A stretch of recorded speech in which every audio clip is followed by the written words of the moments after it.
There we go. And we're live, everybody. Welcome. So we have a number of participants with us already. I think we've got a number of people watching from StreamYard, and we're also piping this out to Facebook. So welcome, everybody. We have a full team here, and we're going to get going at the top of the hour. So we probably got about another 4 minutes before we actually get into tonight's topic. How's everybody doing out there? Are we everybody? Is that us? You can be there, obviously, viewers, but they can't speak. So, yes, that would be us, Christopher. Good question. Yeah. Look at this good crew. Hey, Tip, I see you. So, yes, that would be us. Okay, so we've got the StreamYard is showing we've got all the people are joining, so here they come. This is super exciting. Welcome to everyone online. Welcome to those joining us. Wonderful to have you. It looks like we are represented right from the West Coast all the way over to the East Coast and everything in between. We've got a full cast here and really, really exemplary speakers. So we're going to have a great night. We're going to get going at the top of the hour. So grab a drink, be that alcoholic or not. Grab your favorite questions that you want to ask. And we're going to get going shortly in approximately 3.5 minutes.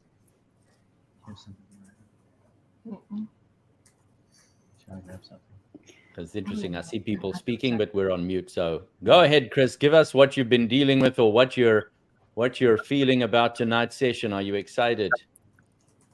I'm excited.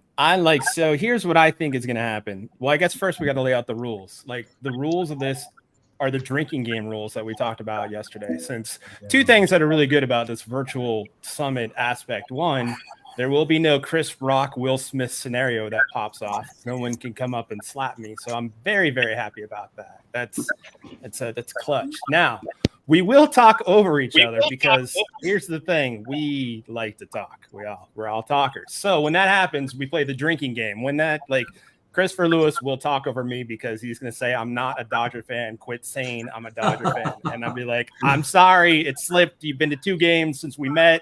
I don't know the rules. I had a good time, though. So I'm okay. I'm a believer now. I'm a believer of the Dodgers. Cheering for the away team until the Dodgers, are 14-1 this month. So I got you. But when we do talk over each other, whether it's wine, whiskey, water, whatever you're drinking, you got to take a drink. You have to take a drink. That's rule number 1. And then other than that, I mean, like, I don't know of any other places where you could sit back in your favorite chair or in your favorite person, whatever that you're sitting back in, and get some of the best insights that we have coming on over the next couple hours. We could spend 2 nights together. I mean, nobody has to worry about picking up the check. Nobody has to worry about an awkward first kiss or anything like that. It's all just going to go smooth. So great and powerful Oz, Gary. That's how I feel so far about this. Beautiful. So we have about another 1.5 minutes before we kick off. Anybody else want to share what you're excited about for tonight? Well, I'm pretty excited because the men's group that I am a part of, a lot of the URL went out to all of them, and they were all very excited to be a part of this and hear about relationships and sex and dating, and so they were all pretty stoked about coming to the event tonight. And most of them are all over 50, and that seems to be a big age group that's in attendance this evening. So there are lots of choices and options out there, ladies. Yeah. Okay. So we've got now about 30 seconds. I'm going to roll the intro. We're going to get started in 30 seconds. We'll see you on the other side.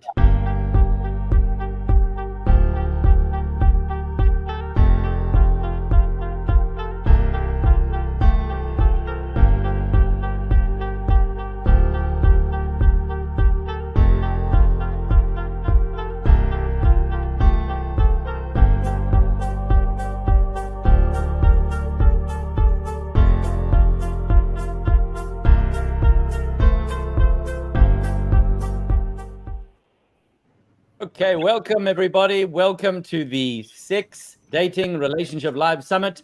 I'm going to hand over immediately to your MC, Chris Chaos Koss. Go ahead and take it away, Chris. This is cool. This other side thing that we're talking about. I'm enjoying the other side. So I guess first, let me say my name is Chris Chaos from the Swipe Wrong podcast. I am kind of the guy that's going to, we call this like the educators and the agitator. I am the agitator who gets to ask all the questions that you guys signed up with and asked and threw in. And they are the educators who are going to say, this is how it goes. And I'm just be like, yes, you're right, 100%.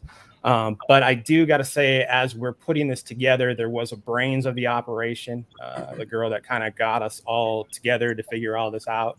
And I think she should come up and tell me to be quiet and speak for a moment. That's Tamara. All right.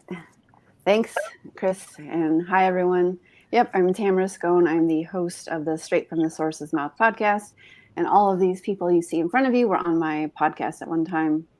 And they have wonderful information to share. So I thought, what better way to do that than have a summit where everyone can hear from all of them all at once. So that's why we are here tonight. And everyone became best friends. So bonus for us. Thanks, Chris. You got it. We're all a bunch of Thunder Buddies. And before I get into everybody, the face that you saw in the beginning, if Tamara is the brains of the operation of getting us all together, Gary would be the heartbeat of the operation of keeping us all together. So he is definitely the Wizard of Oz of all this. So he's going to at some point put me on mute, play music, and probably if there could be a hook to pull me off, he would do it. So I'm going to introduce Gary Kimmel real quick because he's got to tell us stuff, I think. Hey everybody, good to see you all. I'm the behind the scenes guy in this case. I'm just making sure everything works technically, and I'm thrilled to see everyone online. Hey to all the Facebookers, and we'll see you soon as we get into the rest of the content. Yeah, he's taking me off the Christmas list for that one, I think. So now we'll go around the panel because I think the person who's probably got the most and my favorite AF person around, Shell Cunningham, is going to say her piece. Hey, everyone. Huge shout out to my ageless women, my 50 AFs, the classy AFs, all of our really, really fabulous women who are in here supporting women, learning women, doing our best to just get by day to day. So just a little bit about what I'm doing here. Tamara is in our ageless group, and she asked me if I wanted to be a panelist. In my history, I've said many times that I wanted to be the next Dr. Ruth. I was actually super sheltered as a child, so I didn't actually know who Dr. Ruth was growing up. Probably what instigated, if we really want to get into Psych 101, as to why I started a sex toy company called Milk and Honey through my 20s and 30s. Because I had all these amazing women bringing me a myriad of their personal issues, wanting to know whys and hows and the way things work, etc. I decided that I wanted to go back to school to be the next Dr. Ruth. But once I was on that path, the research behind child sexual abuse and pedophilia made me really want to hammer some brains apart. So I went hardcore at the research side of things and started dissecting neurotransmitters. I got really, really involved with the studying of the brain for correlational and causational, and figured out hyper and hyposexuality. Of course, not completely, but it started some groundwork there, and made sure that it wasn't just how we feel, but it's also educating ourselves. So getting into all of the crazy chaos and the criminology side of things didn't mean that I lost my love for the sensual, the sexual being, and all of the hidden gems that are inside each one of us. In fact, it made me become even more aware of how powerful we can each be when we are fully in tune with our sexuality and when we are learning, loving, and treating ourselves the best. So that's why I'm doing the summit. I'm here to help. I'm here to teach. I'm here to encourage. I'm here to listen. And I'm here to empower our healthy sexual desires. But above all, I want to bring a little laughter the way ageless women can, and a little bit of naughty to this highly esteemed panel of phenomenal people that are here to do this summit with all of us. So I'm very honored to be here. That was awesome, AF, no doubt. That was awesome, man. So moving on to the next couple, we'll go with Doc Harmony and Kevin Bolton. They are from My Health Shop. Insta is My Health Shop, I think, and also Warriors Mindset, warriorsmindset.net, correct? Yes. Nice. So we're here tonight to talk and share about our relationship. And we've been married 22 years, and obviously I'm Harmony. And my little background story is that when we first got together 22 years ago, I really didn't need a man. I just was very independent. I didn't trust him. I don't even think that I really liked men by this point. They were tools. They were tools. Yes, they were. They were tools. They were just a means to an end. I was attracted to them, but really just thought I knew best and how to control them. And that didn't work. And Kevin came in. Now, I was a born again, never get married again kind of guy. After 2 marriages and giving all my shit away, I was like, why buy a cow when the milk is free? So we were raised on a farm. I'm like, this old farm boy didn't take him long to figure that shit out. So, but then I met this thing. And I told my buddies, don't ever get married. My advice was don't get married and take them for an extended test drive. And then when I told everybody I worked with, I was quitting the company and moving to Georgia and getting married, they all just about couldn't believe it. But if you find the right person and you're compatible, even if they do just want to use you as a tool, you figure out how to make that work. So this is about our journey. And thank God we were highly compatible, and we still are. You know, all the major checks, and I know Christopher is going to talk about compatibility at length, you know, politically, religiously, sexually, education. I mean, just all the check marks were there for compatibility, and that still wasn't enough. Barely. So we are here, and we're going to share about our experiences with Queen's Code, sterling men and women. In particular, I'm going to share how I don't turn my husband into a frog anymore. And not only did I turn my Prince Charming into a king and a warrior, and just became the wind beneath his wings through learning different ways of being, letting go of control, letting go of my anger. I liked how Shell was just sharing, you know, we do overcome our past in these wonderful, intimate relationships if we have authenticity, transparency, communication, listening. So we're going to really talk a lot about some of these skill sets and mostly Kevin's experience of that. Anything? Yeah, I don't have too many scars from all that. And, you know, really the bottom line is, like I say, 22 years later, when we first got married, I was not happy. And now I'm happy. And I'm happy. I'm in love.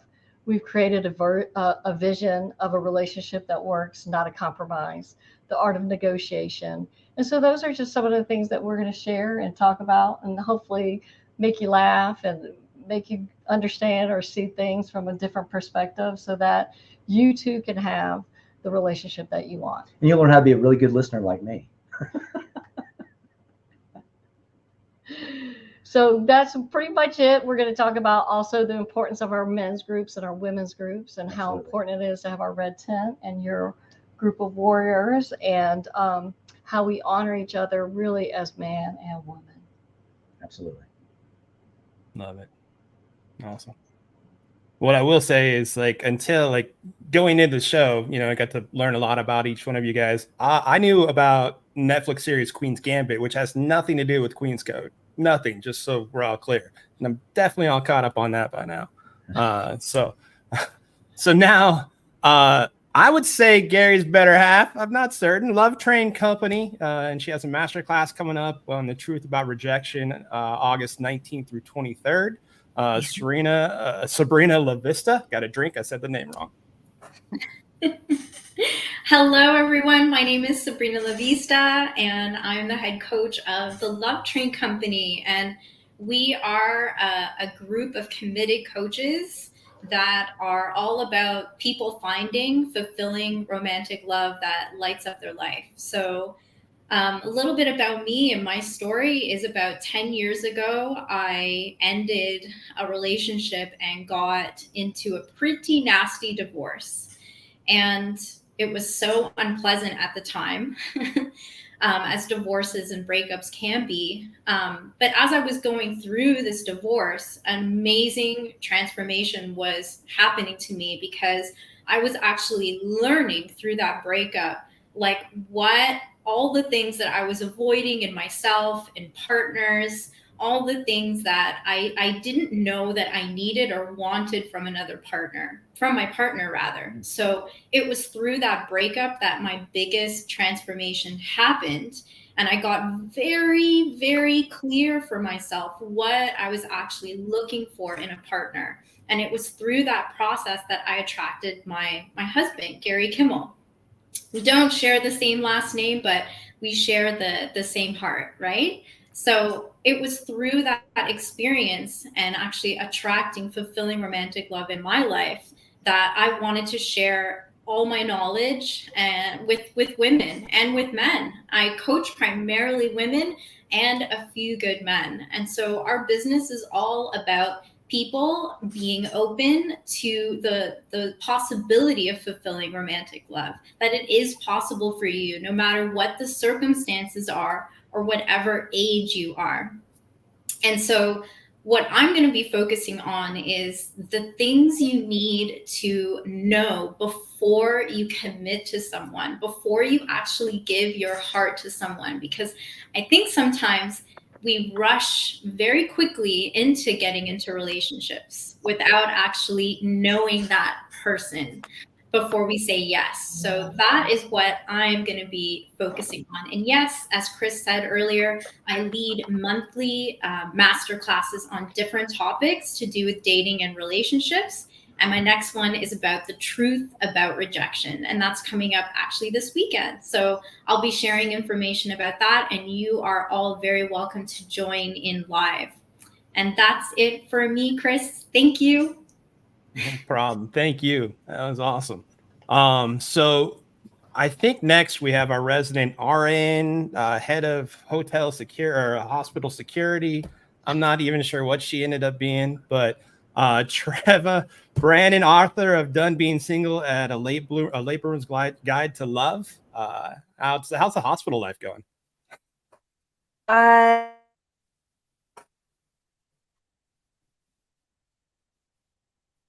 I got her on mute. That's all right. We're doing. I think Gary muted you. He's mad at you. He's upset.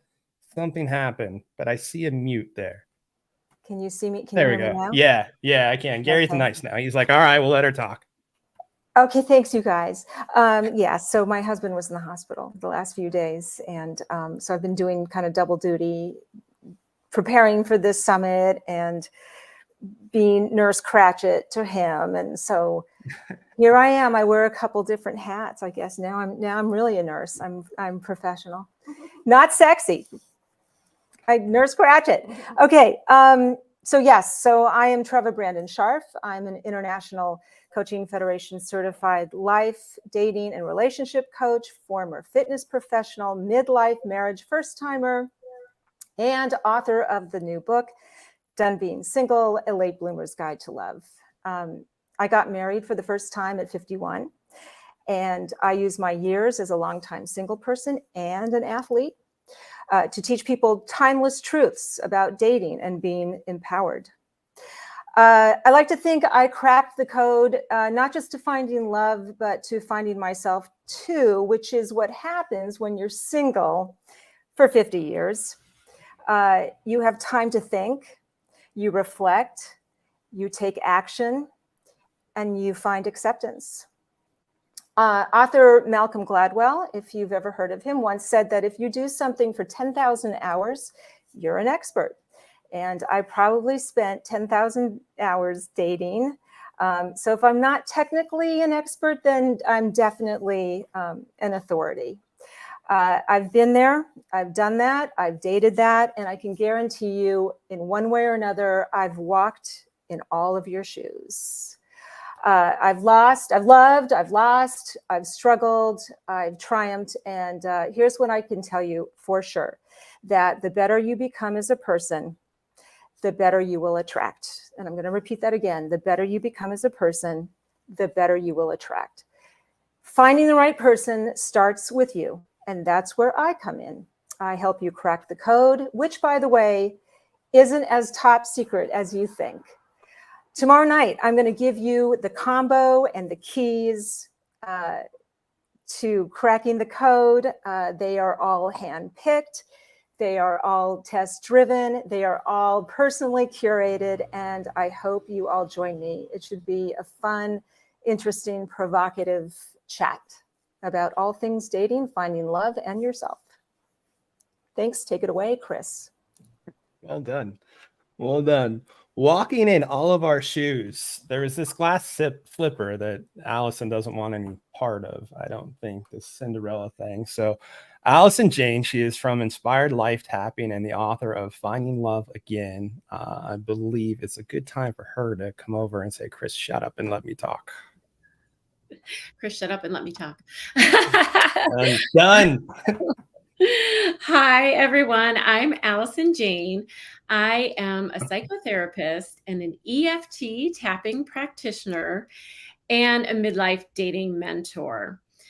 I specialize in working with women post-divorce to help them learn to date better and find love again. And I do it in a very specific way, similar to the philosophy of some of my panelists here that we all have gotten along so swimmingly because of this. I focus on changing women from the inside out to magnetize and draw in their ideal partner. The way I do this is I help women to identify and dissolve their blocks, their fears, their limited belief and thinking that is unbeknownst to them, causing them all sorts of problems at a subconscious level in terms of seeing, identifying, and finding good, healthy partners. I use this very specific tool known as EFT tapping that is bar none the best thing I have ever found in my 20 years as a psychotherapist for clearing away emotional baggage and fears. EFT tapping is when you combine tapping on your own acupressure points, so stimulating very specific acupressure points, with processing emotionally laden material. I say it's like pouring water onto the fire of emotions. You know how sometimes you can get some really great insight, maybe from therapy or from a friend, and you can realize exactly why you're self-sabotaging or exactly why you're picking the wrong guy over and over, but you just can't seem to change? That's where EFT tapping comes in. EFT tapping is the game-changing tool that actually helps you release those patterns once and for all. It goes beyond just identifying, it helps you dissolve them. You start to feel better, you start to think more positive, and believe it or not, you actually start to see the world differently thanks to a little part of our brain known as the reticular activating system. It's the part of your brain that when you decide you want to buy a Jeep, suddenly you see Jeeps everywhere and you think, were they always here or what? No, they were always there. Your brain just didn't see them. When you dissolve the old unhealthy patterns, the fears that there are no good men out there, things like that, you start to see different men who literally might have been right in your world all that time, but you didn't see them because you needed to do this shift in your brain. Last year, I wrote a book all about this called Find Love Again, Learn to Date Like a Goddess. And I have a special invitation for everybody participating in this event. You can go ahead and download a free copy of my book. You will learn a lot of the principles, including how Cinderella fucked me up, which is what Chris was referencing earlier. And you will learn all the principles I teach, and you will learn how to do the EFT tapping to clear them. Just go to my website, learntodatelikeagoddess.com, and you can get that free downloaded book right there. The bottom line, what I want to share with everyone on this summit is you don't have to worry about your dating profile and getting the right pictures and doing all these external things to magnetize in your ideal partner. All you need to do is the internal work, and everything in your outside world shifts. You can become magnetic. And when you are at your highest vibe goddess self, you will draw in the authentic right person for you. That was awesome. That was awesome. So the reticular activator, it's a real thing. It doesn't work though if you think like, I want to see Margot Robbie all the time. It's not the same thing, just so people know. You can try. I mean, Lord knows I've tried that. It just doesn't seem to work the same way. So now look, he's trying really hard not to be a Dodger fan, but he keeps going to the games and they keep winning. He's the tennis pro. He is the man from Dating to Intelligence. He's turning into my new best friend. So Christopher Lewis, what's up, buddy? What's up, Chris? Thank you so much. Hey guys, hi everyone for joining us this evening. My name is Christopher Lewis, as Chris said. I am a dating coach and the creator and host of the highly acclaimed Dating Intelligence podcast. I'm new actually in dating coach scene, but I'm a guy who has a lot of history in dating. So I feel like it's my turn to show people on how to do it the correct way and how to meet people with their true authentic self. So I'm going to lead with, once again. So first of all, I tell people I'm just a guy who knows women really well and who just loves the hell out of them. And so for me, I grew up in a house full of women when my mom and dad got divorced when they were young. And so being in this house with, a mom and two sisters, I've learned how to navigate that whole scene pretty quickly because I felt like I was like studying gorillas in the jungle, like Jane Goodall or something like that. So I always tell people that, just learning how to be around women, learning how to see what they are looking for, how a guy is supposed to be around women, how we are supposed to just lead with authenticity and not with ego. And so some of the things that I say with my philosophy, especially for guys right now, I say, I want to show guys how to be better for women by teaching them how to let go of their ego and leading with their true authentic selves and becoming better communicators and listeners. And one of the biggest things I always say to guys is to lead with confidence, not with arrogance and ego. Your ego should be there to serve your confidence, not to lead your arrogance. And for women, I also do you guys as well, whom I love you guys so much. I tell women that I want to show you how to get your power back in the dating space by helping you understand how important your worth is. Because I feel like a lot of us, when we date so much and we're spinning our wheels, trying to find that right partner, trying to find that match, we lose a little bit of our power, we lose a little bit of ourselves. And I want to be there to help you navigate that space. And also learning how to read the signs of when guys are being idiots, because I always say that all guys are idiots, and that's including me as well. I mean, trust me, we all go through some things like that. But the biggest thing that everyone needs to learn is how to be your true authentic self, look within yourself and learn how to learn from your mistakes. I think a lot of us here are saying the same thing about communication, listening, and learning how to be your true authentic self. Now for myself, like what I will be sharing with you guys tomorrow is basically how to stay in your dating lane and compatibility. That's one of the biggest things that I always talk about is teaching and showing you guys how to find your perfect partner or match by learning how to, let go of some of your checklists, like learning how to be open to dating new and different things, always being aware and not just being kind of blindsided and just, tunnel vision on exactly who you think you might want, because sometimes the person that you think you might want isn't exactly the person you should be with. And these are the things that I'll be discussing tomorrow. Like I said, I'm just a guy who just knows women well, who wants to be I'm a huge advocate for women. I also will be doing workshops and masterclasses in the future. I'm getting all that stuff together. So I recently did a stage event that you can actually find on YouTube. It was my very first live show that I did talking about staying in your dating lane. And I'll have some other shows in the future as well on different topics. I also will be, like I said, if you guys need anything, just find me on Dating Intelligence on any social media and on my .com page. And you got the Calendly just to consult me and just, find me. So the last thing I want to let everyone know is the fact that, I just want everyone to know that this is a safe space. If you have any questions that you want to ask any of us, we're here to answer those questions and to help you guys out.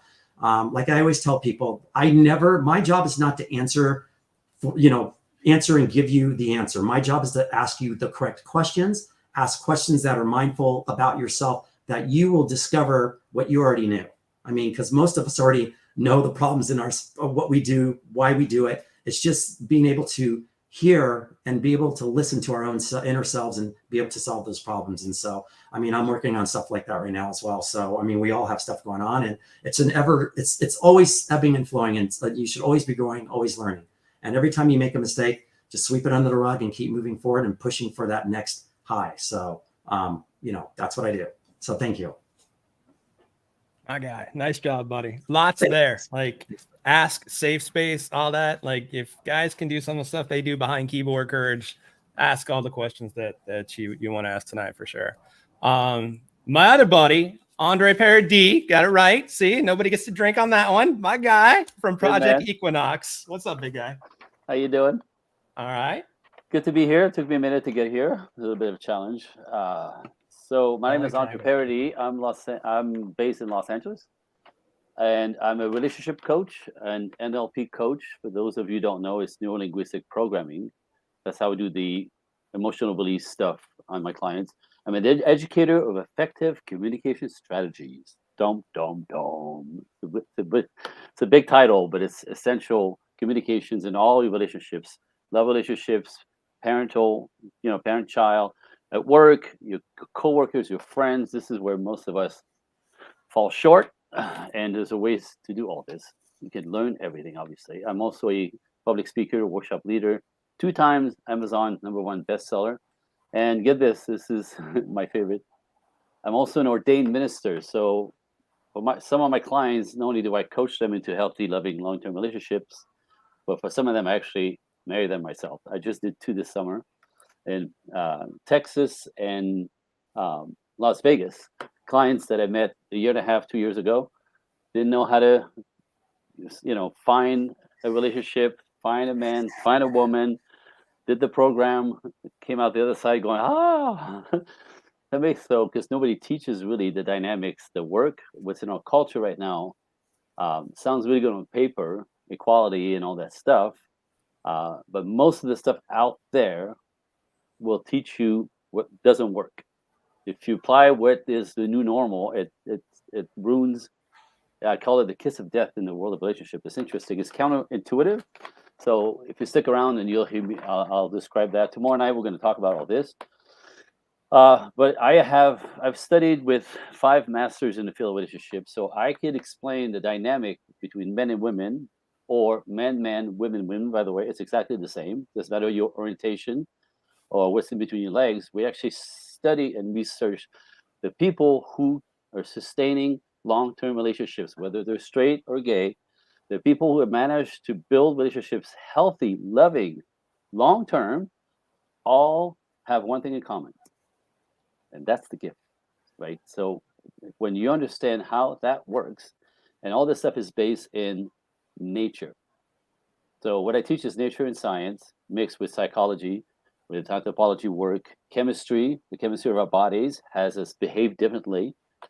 A boy brain like mine soaked in testosterone, a woman's brain soaked in estrogen, that actually has us behave differently, be motivated by different things, speak and listen differently. Sounds ridiculous, but factual. This is where the miscommunication happened a lot. So the whole dynamic, men and women, who confuses everyone, really, because men are going around going, why is she taking everything personally? That's not what I meant. That's not what I said. That's not what I did. That's where she's going all the way there by herself, right? So what's wrong with her? That's typically what men complain about.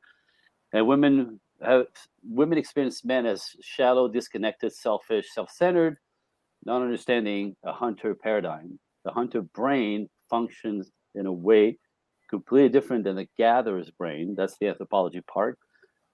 So dissecting this, understanding this, imagine this, ladies, to understand why men do what they do. Actually understanding it, not sort of like actually understanding it. Imagine 50% of what you take personally goes out the window. That's liberation. And that gives you the opportunity to be in a dance with men. And it's the same thing with the men on the other side. We understand when women say, I need so very little, why can't you give me what I need? What's that look like? What's that mean? To men, that's confusing because men quantify everything. If it's not big, it means nothing. You know, so I come from a world of my background. Look behind me. This is my wife and I ballroom dancing. This is my entire background. I was a professional ballroom dancer into a commercial dancer. So I worked with some masters like Michael Jackson, Prince, Paula Abdul, Julio Iglesias. I spent my life on the road. The metaphors of dancing and the metaphors of relationships are fantastic. So in my workshops, I actually use dancing, putting people in each other's arms to mirror how you show up in relationships. It's fantastically like in your face. It's a mirror. And from there, you get to see where you, as a woman, if you have difficulties being vulnerable, that's going to keep installing you in the relationship. If a man is not a good sense of himself, cannot really lean in and lead, that's going to stress out his partner. So it's all about energy. Everything I teach again is science and nature and energy, the yin yang of our bodies, the yin yang of the magnetism of relationship. You know, a little complicated on seemingly, but it's actually very simple. My favorite thing is my clients will come on the other side of the program and go, "It's so easy. Oh my God, it's so easy. I get it now," because it's actually not complicated, but it's not taught out there. And really, nobody has kind of seemingly put it together that it's manageable, understandable, practicable. Is that a word? I don't know if that's a word. But anyway, that's what I do. Tomorrow night, we're going to do a breakout room, and I can answer your questions. What I'm going to teach you up front, which is another liberating piece. Ladies, men, we'll talk about men and women, but in my world, there's 3 types of men. They all look the same. They're different beasts. And there's one type you have to avoid at all costs, the ones that you've experienced causing you all the pain. That's not man, that's the one type. Same with the ladies. So there's boys, guys, and men in my world, and there's chicks, girl, and women on the other side. Fascinating. There's a way to decode it. Please, you know, like break it apart and see for what it is. And when you understand that, you don't date like this anymore. You don't date with, I hope, you know, he's a good guy. I hope, you know, she is committable. I hope they reveal themselves, because you know what to look for and you know who to avoid, and never get taken, never get sucked in, never get heartbroken. Pretty fantastic. And if you're a little bit of luck, if you work with me, I'll be the one officiating a wedding. Yeah, that's all the way to happily ever after, literally. And maybe do you make the cake too? Not my department. Not your department. Okay, all right. We got a guy. I just work the suit, and they do a very warm and fuzzy ceremony. All right. I got a guy for the cake. So just so everybody knows who's out there, like that's the panel. That's how you got a little bit of everybody. You have contact information out there. You know how to get a hold of them. You know how to get married by Andre. You know how to catch up with everybody. So the next part of what we're gonna do is we're taking on the questions that you guys sent in, everything that came through. We have some of everybody who said, "Hey, this one sounds like me. This one doesn't." We're going to go around to each person so they can answer questions and give just really some of their most valuable insight that they have to go on. So this may go over a little bit as far as each time. So we just got to watch ourselves and go through with that. Gary, am I in trouble? Are we good? Yeah, you didn't know I was going to call on you, right? Okay, all right. He's like, "Oh, wait a second, I'm behind the scenes." Oh, you don't put me in the front. That's what happens. So I have a bit of something for everybody, and I think we'll just kind of start as we go around the room. And I'll start with Mr. Dating Intelligence, Christopher Lewis. One of the questions that came up from one of the folks is, how do you cut to the chase and know if you're compatible dating or not? How do you cut to the chase if you know you're compatible? So that's a great question. So one of the things that I love to share with everyone is the fact that there is no timeline on when you feel like somebody's compatible with you when it comes to just being open with that person, having a good time with the person, being honest with the person. There's this one thing that I call it truth or honesty, where, you know, you both are just going to ask each other questions about each other in the most honest and truthful way, and learn a lot from that. And so what you receive from the other person is you're receiving them listening to something that you're sharing with them from that, you know, that you might not share with everyone, but eventually being compatible with someone is just taking that chance. It's an energy, it's a frequency, it's something that you should just know, but you also have to be mindful of like not allowing yourself to get caught up and sucked into like, you know, for instance, like what this person does or how much money this person has, or like, you know, she's beautiful and she looks like this. It's like, those are just physical attributes on outward things that are of that person, but not internally looking inside of someone's soul and really understanding if that's someone you're going to be with. So we've all had these, you know, honeymoon flings, obviously that lasts maybe a month or two, and then all of a sudden it falls flat, just because you guys are on this high of being with each other, but you're not really understanding each other, knowing who each other is really. And that usually comes after month 3, 4, 5, and 6 down the road. So if you can just be with the person and start from the beginning and just be your honest self, ask questions that you want to know about that person, and keep an open mind, honestly, you know, because most people, like I said, you guys have these checklists out there, and sometimes the person might not check all the boxes, but that might be okay. I mean, how many of us out there, like you said, have actually been with a friend and all of a sudden now you're dating this friend like 3 years later because you never saw them as a love interest, you just saw them as a friend.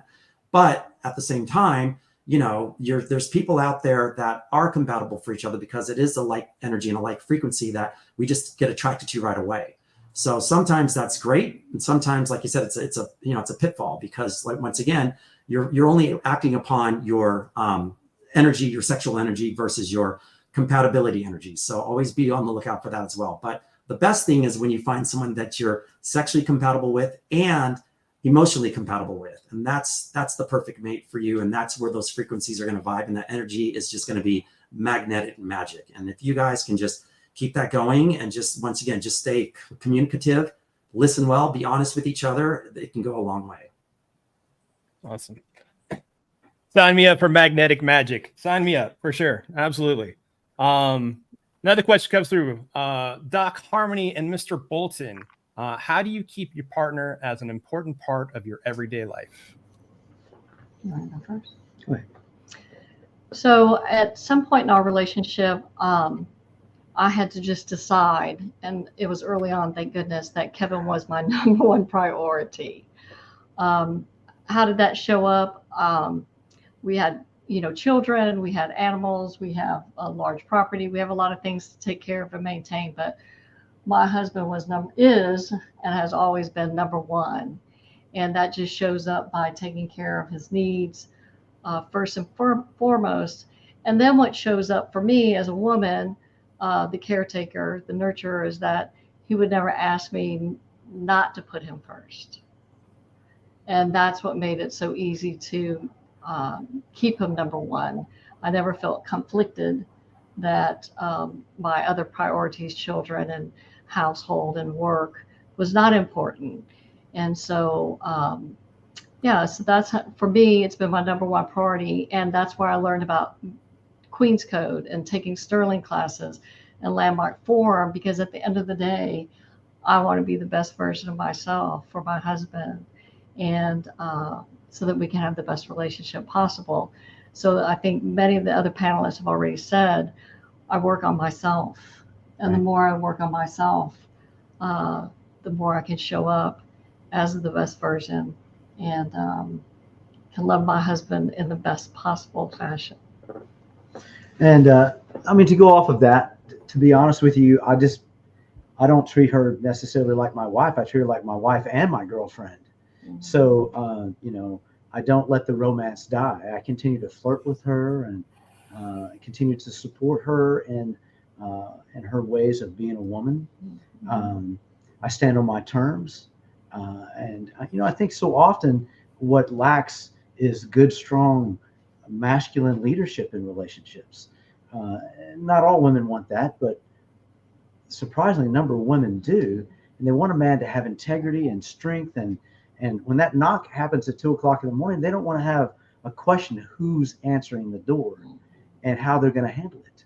So, yeah, I think that is just being flirty and loving and kind and romantic. And I think that really helps secure that vulnerability and that completeness in a relationship, so that she knows that when she walks in, she's a 10 in my world. The rest of the world might not see her as a 10, but in my world, she's a 10. And I'm not afraid to let her know that, and to make sure that she feels that is who I see her as, that she is my queen and I treat her like a queen. And my favorite thing I'd like to end with is every morning, without fail, my husband wakes up every morning, and he's not even got his eyes open. He's like, "Good morning, beautiful. I love you." Every morning. And I wake up every morning feeling beautiful. Yeah. Me too. Like, I'm over here smiling. Me too. That's awesome. That's beautiful. Feel it. That's awesome. My AF person, Shell, how you doing? What's happening over there? I see you over there in the corner, just hanging out, just like I just swerve on and stuff. So, so how to create a sexual spontaneity in a long-term relationship? Can you help out with that? Oh, wow. Well, first you have to know your own body. You can,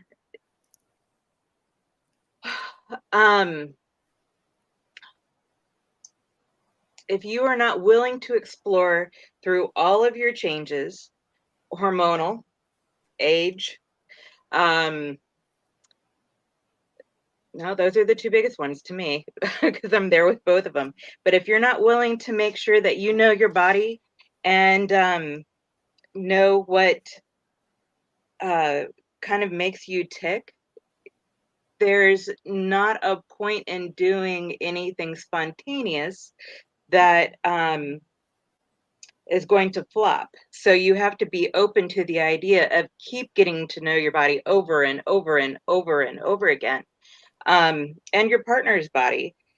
The two of you have to grow together in order for that spontaneity to happen. I'm kind of at a just keep a pulse on what's going on and go with the flow. Don't automatically reject anything, but if you're not in tune with yourself, it's not going to work very well. So stay in tune, keep learning, keep exploring. I like it. All right. I will. Absolutely. Hi, Gary. How are you? All right. Allison. All right. Let's talk, Allison, you and me. Let's just have everyone else can listen to. I mean, if they want to, I guess, but why don't we talk? So appreciate it. How about best sex practices that you can think of for or that would help people that are common in the 21st century that help, let's just say, women become goddesses in the bedroom? My favorite topic. And I'm going to talk a lot more about this tomorrow night in my breakout group.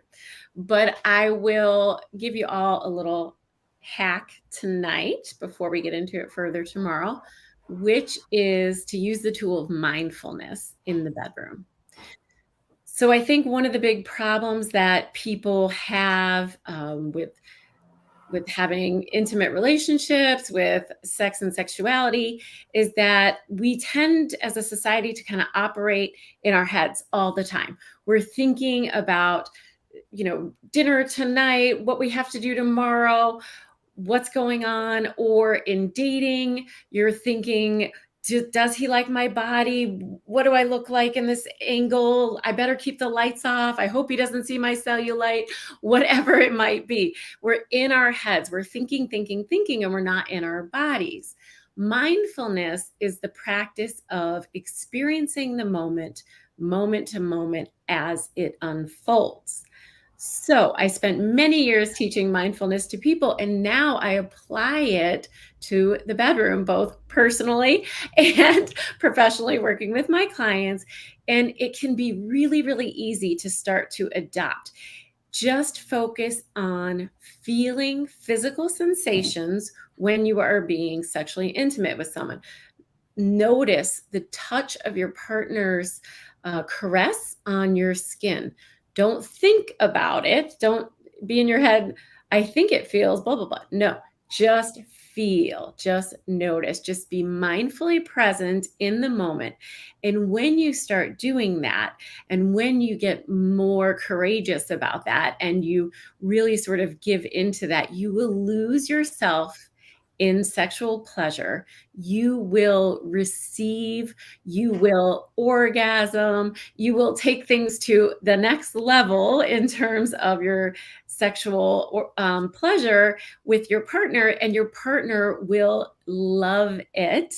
And particularly, I work with women, right? Particularly when women will just receive their partner's physical attention and touch and receptivity without worrying or thinking in their heads. Guys tend to love it. They tend to feel really excited. Most guys just want to make us women happy. I think Kevin and Harmony would agree with me on this. And so this is all it is. It's just that simple. Get out of your head, get in your body, and you will increase your sexual pleasure enormously. Amen. Yeah, count me in. Yeah, signed up. Absolutely.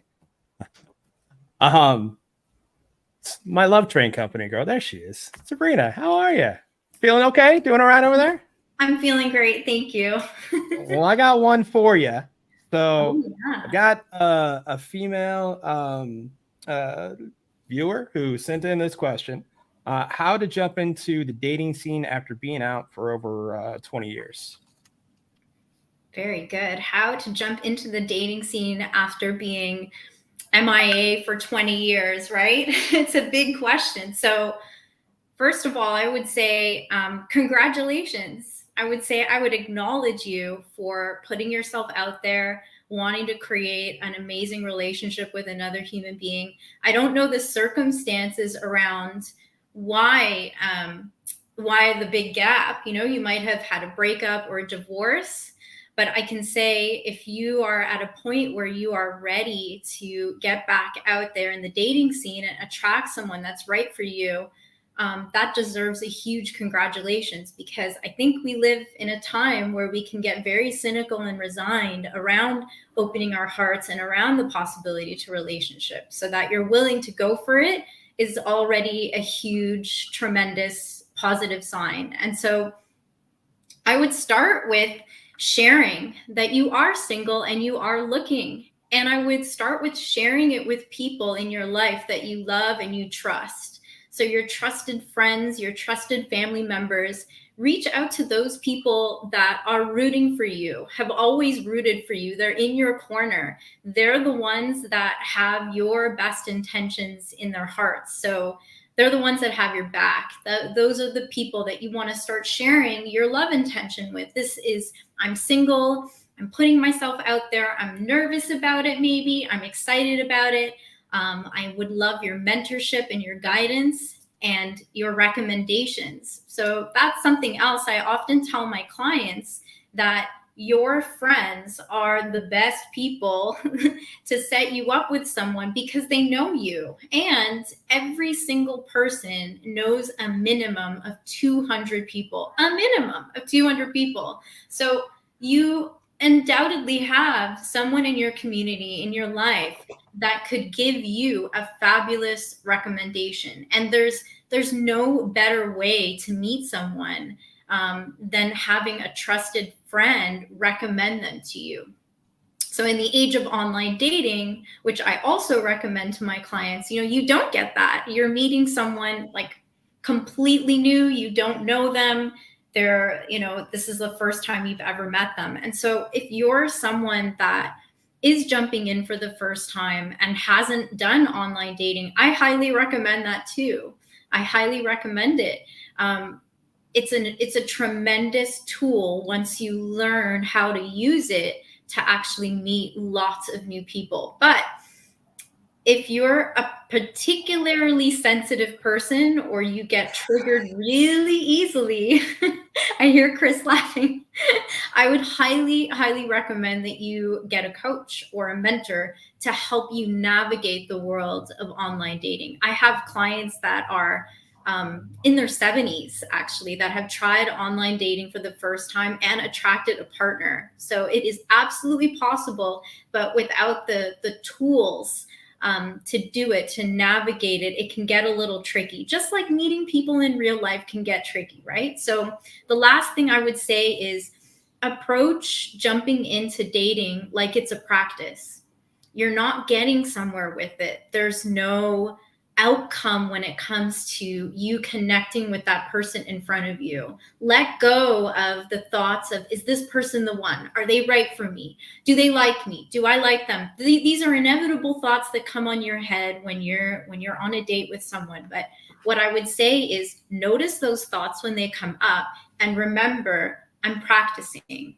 This is, not a drill. I am practicing. I am getting to know myself. I'm getting to know this person in front of me. I'm getting to know all the different opportunities available to me. So when you approach it like a practice, it takes a lot of stress off of your shoulders, and you can relax and enjoy building connection with the person that's on the date with you. And that's it, Chris. Thank you. That's awesome. Sure. Your clients, let them know this weird podcast, Swipe Wrong. It's out there somewhere. Some clown hosts it. But there are success stories, which is the great thing. The pursuit of happiness, it's not a direct line. It is not linear by any stretch of the imagination. Where's the RN? Treva, how are you? What's going on over there, Treva? Yeah, she's like, I've been quiet for so long. It's time for me to talk now. So got one for you. So creating ease and fun in romantic relationships, raising self-esteem, and to date and to be in a romantic relationship. What are some of the keys to that, do you think? Oh my God, that's a multi-part question. You're a multi-part kind of girl. That which requires a multi-part answer. Can you repeat the question again? Yeah, sure. Creating ease and fun in romantic relationships, raising self-esteem, to date and be in a romantic relationships. What are the keys, in your opinion, in your wisdom? Okay, so there's an old saying that people don't make happy couples. They are happy on their own, and then they become couples. And I can attest to that because I was single for so long, and I came to every relationship I was in the best version of what I thought I could be and who I thought I could be. And I brought it, man. I brought the fun. I brought the ease. I brought the great sex. I brought the laughs and the levity. And, at the end of the day, at some point, and I brought my self-esteem too. I think at the end of the day, you just have to sort of stop and say, this is pretty great. It's if you're not digging this, then you're with the wrong person. And a lot of, I think I'm gonna go back to Chris's answer about compatibility, because what I found that even with great sex and even with off the chart chemistry and even with super duper attraction and same taste in music and same politics and all kinds of common interests and common bonds, the thing that really is going to make it work is having a shared vision of the future. And I really think that is sort of what's going to kind of get it off the ground. It's going to launch you, having the same sort of goal, if you will. I want to be in a relationship. Yeah, I want to be in a relationship too. Or no, I just want to kind of keep it light, no strings attached. Okay, me too. Sort of being on the same page, vibrating on the same frequency. It all adds to what I find is a very fulfilling and possibly successful relationship. Does that answer the question? Sure does. Okay. Great. All right. Did great. That was phenomenal, especially with that smile too. That was fantastic. Look at you. It's much better without having to wear the mask like you did when we were talking yesterday. Much better. Oh my God. It's in a hospital. You must wear a mask at all times, everywhere you go. And which was fine. I understand that. Yesterday we did a little dress rehearsal and I couldn't find a place to set myself up with my computer. So I had to come out to the Cedars lobby on the 8th floor on the information desk. And I can't tell you how many people came up to me thinking I was an employee. Where's the bathroom? I'm sorry, I'm not wearing a mask. Where's 8103? It was so funny. And I'm just glad it's over because he just came in the door and I'm plotzing, as they say, because he's home now. So The line for thank you. lobotomies is on the right. The line for lobotomies is over Yeah, there. I'm sorry. It's Where's down. the lobotomy department, Yeah, please? yeah. That's not good. All right, so let's go to the brains of the operation. Let's go. I know she's excited, but I got one because, like, Tamara, you've talked to everybody. You've got everybody's insights. You're probably one of the, I don't know, the well-rounded of the bunch. And there's a question that came in that I think like might be good for you. So a woman sent in this question. She's wondering about how to get her self-confidence back after not having intimate sex for a long time, and what's the best mindset she should go about doing that? Yeah. I mean, no, she's like, I can't answer it. I don't know. I mean, you just have to like yourself as you are. You have to look in the mirror. I know I've watched plenty of shows on Netflix and different stuff. They have you get naked in front of a mirror and look at yourself and just notice all the positive things and just really be with yourself. That seemed to work. It was, I think, Goop on Netflix. And I don't know, I've always been confident in that way. So I just channel your inner goddess, like Allison said. That's good. Yeah, I wasn't expecting to answer. Sorry. I'm behind the scenes. Sorry. Fair enough. It works for me, and all that is good. So all right. So I'm not looking to get married, Andre. I don't need that right now.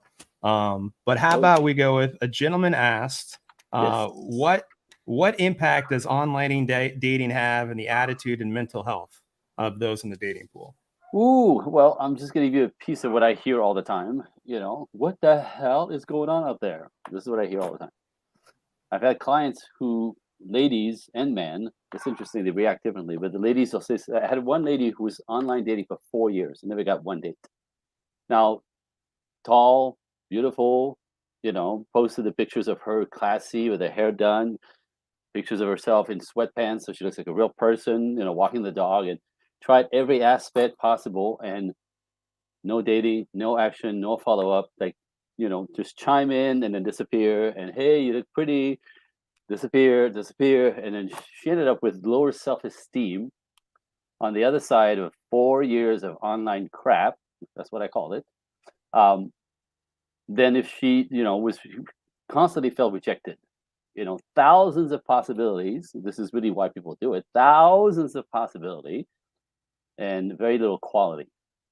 So for some people, it's torturous. It destroys them. It kills it. They're already nervous to join in. They're already nervous to see what's going to happen. But to be rejected or to just be played with and forgotten is actually really quite hurtful. This is what the ladies tell me. On the other side, the men, very interesting. And I say this, and I get it, right? I'm not stuck in the old ways, it's just that there's a lot of difficulties with online dating. And so I actually tell my clients, just get off the apps. Let me tell you why. This is what men tell me, right? Men say, well, I went online because it makes sense, especially through the pandemic, that you can't go anywhere and there's thousands of people available, all over the place. Great. Except when they manage to like somebody, make it happen, set up, they come back with, this is, I've heard this over and over. He goes, come back with, what the hell? She was 10 years older, at least at their picture, 30 years heavier, nothing like what she presented, blah, blah, blah. And then they actually feel like they've been lied to and it was kind of a fraud, right? So he makes a plan and all of a sudden, this is like, and I always say this, like I wasn't going to notice, what? So men will hang out on apps for 2-3 months. And my experience, what they say to me is forget this crap. And what happens is they do what men do. I want to say this. I said this last night when we had our meeting. I think for the ladies, dating apps are the possibilities, the fantasies. I had a client who met a guy online and she called him her boyfriend. And I go, where'd you guys meet? She goes, we haven't met yet. He was in Paris, right? So she's telling all her friends she has a boyfriend in Paris. I'm like, you never met the guy. You don't have a boyfriend in Paris. You think he's not having fun in Paris and he's loyal to you in Paris? He never met you. He doesn't know you. All right. So there's a fantasy. I see women fantasizing about the possibilities. I get it. Ladies sort of like to sort of, it's possible. It could happen, right? Like meet somebody from Barcelona and then you get moved to Spain, you know. Ooh, wow. This is not how men do it. That's the difference. So men shop, I'm just gonna say men, after getting off the apps because they feel it's kind of a crapshoot and they're insulted after not, meeting when they were supposed to meet. Just saying. They dump the apps and they do what I call shop locally. So men don't want to find somebody in Barcelona. They want to date a woman who's in town. They don't want somebody in France or in Germany, right? They want a girl. They don't even want people that are 2 hours away. I'm in Los Angeles, right? If the girl is in Orange County, the guy's like, oh, Orange County is 2 hours. So 2 hours in traffic both ways to go meet this girl if I like her every weekend. They don't want that. They want somebody local. And so when men, the real men, by the way, not the boys, again, the distinction here, the men shop locally and they look for you ladies. They look. Men are looking at the gas station, at Ralph's store, at Rite Aid's, you name it, at the car wash. Is there a better place in the world to shop and look at people at the car wash? 45 minutes of nothing else to do. But if your ladies on your phone, you're sending the signal that you're not interested. And that's the problem. I say dump the apps, get in the world, learn how to flirt, ladies, right? Because the men are watching and are waiting for a signal. And the guy is local. You are local. This is what they want. They shop locally, not hours away, not different countries. Local. This is what men say. So psychologically, I think the apps, are very damaging to a lot of women. Some succeed. Sure. The odds, the numbers don't match pretty well. Some men, again, get lucky, but as a rule, I go, back to old school, face to face, looking at each other. You can actually sense somebody's energy when you're in their presence.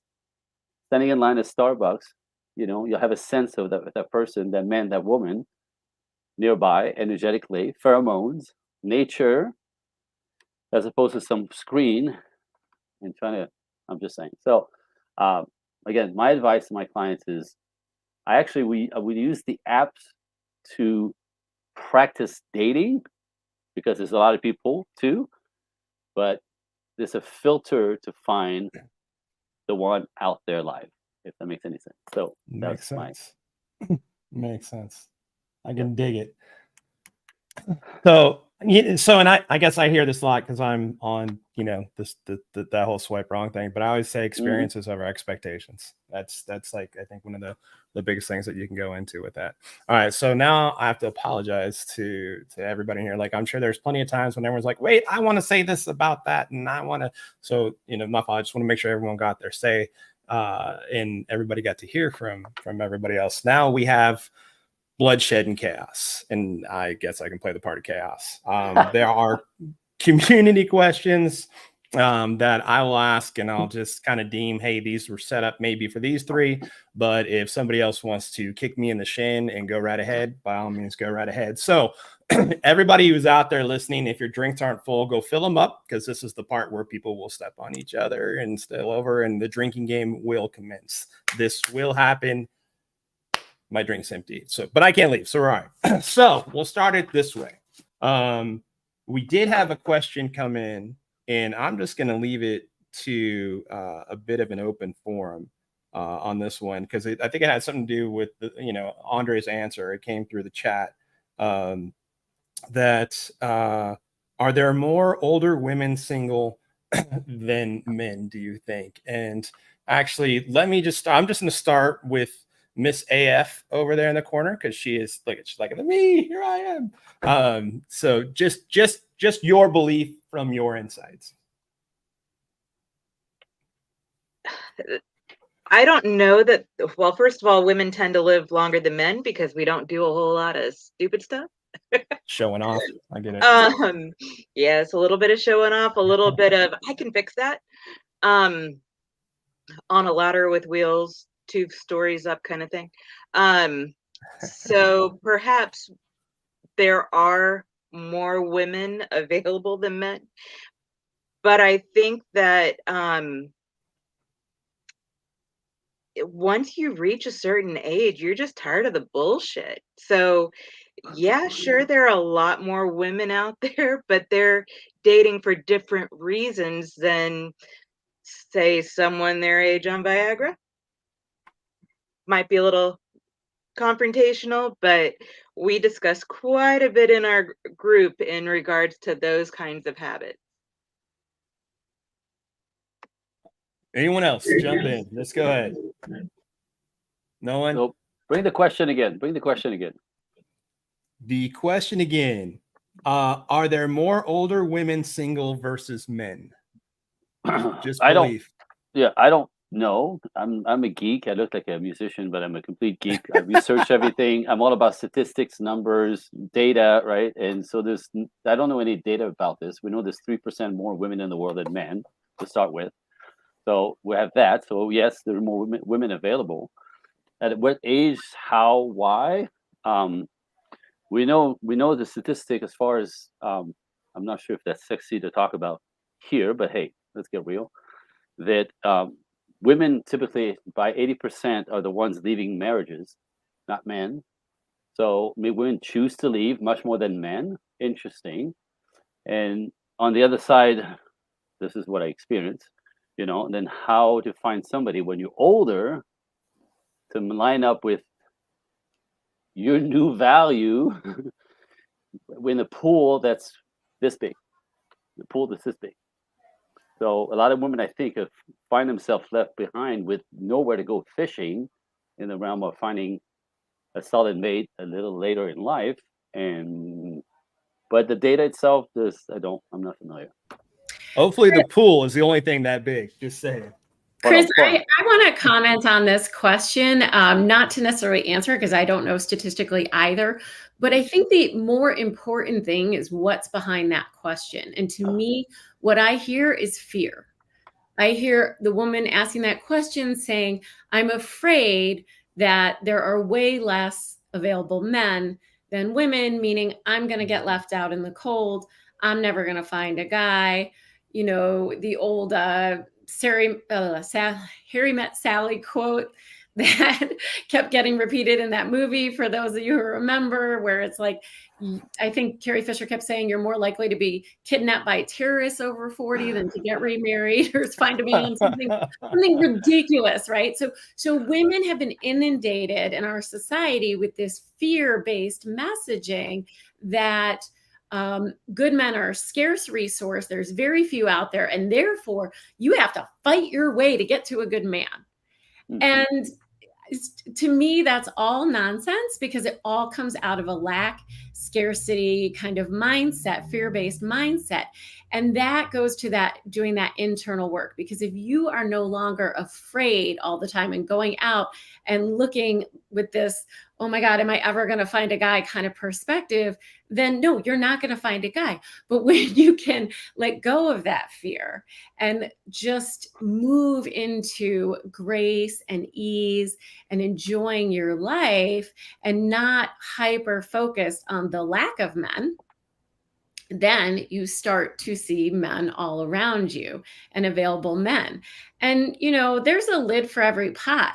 But if you are so focused on that it's not here, it's never going to happen for me, then that is what you will see. Reticular activating system. If you think there's no men, you're going to see no men. If you start to let go of that fear, and the best way to do that is to live your life, enjoy your life, have fun, find all the things that excite you and jazz you and make you happy, then you're going to end up in spaces where there are men, where you are emanating happiness and magnetism, and you will draw in the right guy for you. Dig it. A lid or lighter for every pot, whatever. So I have one more thing to say on this one, guys. I'm gonna give it. I think Andre and you got it both on the same point. But one thing that what I'm hearing out of this question is the fact that, especially being in Los Angeles, and I talk to a lot of women, and there's a difference. And Andre, you said this earlier. There's a difference between a man and a boy. When men as they get older, men they skew down because they don't want to be with a woman who's already, once again, has that, knowledge, has those qualities already, has these values already that, that they probably already tried within either married before or not. But as men get older, a lot of boys are stuck in their ways, and they don't really want to be with a woman who has values, who's mature, who knows their shit. Right. So a lot of guys, I can see this question from my point of view, because I feel like a lot of women are right in the sense where when I talk, they go, there are no good men because there's only boys out there and all these. And so to find a good quality man, that's like going off of what Allison said, it is something that you're just going to have your eyes wide open. Andre's right. Look around you everywhere, be available to just being open and aware, because if your head's down in the sand, you're never going to find a good man, and that good man could be right next to you.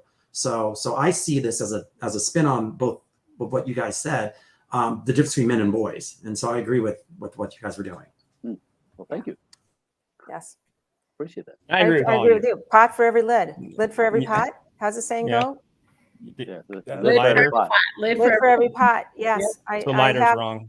Yeah, I have to believe that there's someone for everybody. I just have to believe that.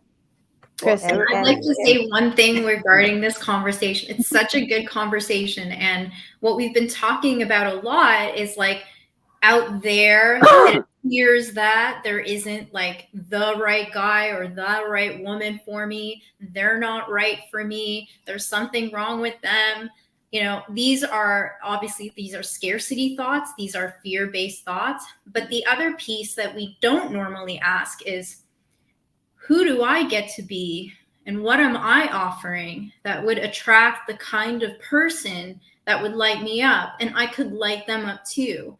We so often are so quick to judge other people on their faults, on the things that are wrong with them. And, we don't ever engage in what kind of woman do I get to be? What's possible for me and my way of being that would attract a really amazing person into my life. And so that piece is rarely talked about. And that's where the real work is actually happening. You get to do that work in your heart first before you can go out and say, you know what, that guy's not right for me. I can tell that because our values aren't aligned. We're not into the same things. Our futures, we don't have the same vision for the future. It starts with you and who you're being. Who you're being is going to attract the right person for you. So I wanted to weigh in on that as well. Thank you. Oh, I love that. Can I jump in here? This is too perfect. Yeah, for a minute though, bro. Then we got to get to another one. We got more questions. Are you pushing me around? Yeah. I know you're not pushing me around. Are you pushing me around? It's a nudge. It's not a full push. It's a nudge. All right. But dude, your commuter traffic won't get you to me. That's all. You're a funny guy. No, it's interesting what Sabrina just said, because let me just give you a piece that most people don't quite understand or even thought of in the realm of relationship. Understand that women control access to sex. True or false? Women control access to sex. It's obvious. You have all the control there. You go, girl. You're in charge. Men control access to the relationship. And when women say stuff like, and I see it all the time, well, he's got to be up here. He's got to meet me up here. He's got to be all of that. He's got to be this. The list is this long. I call it you're going to be alone the rest of your life list, because that's a unicorn that doesn't exist in your head, right? That's not reality. But I flipped the script, just like Sabrina just brought forth. Like, never mind, what you're looking for. Like, who do you have to be as a woman for a man to choose you? You know what I mean? It sounds really crappy, but think about it. Like, men are the buyers here. Men decide if they're going to get in a relationship with you or not. Not you. You'll be pretty, you'll attract, you do all the beaming, but men pick women. So who do you have to be for men to go, wow, let me build something with her? It's not about him.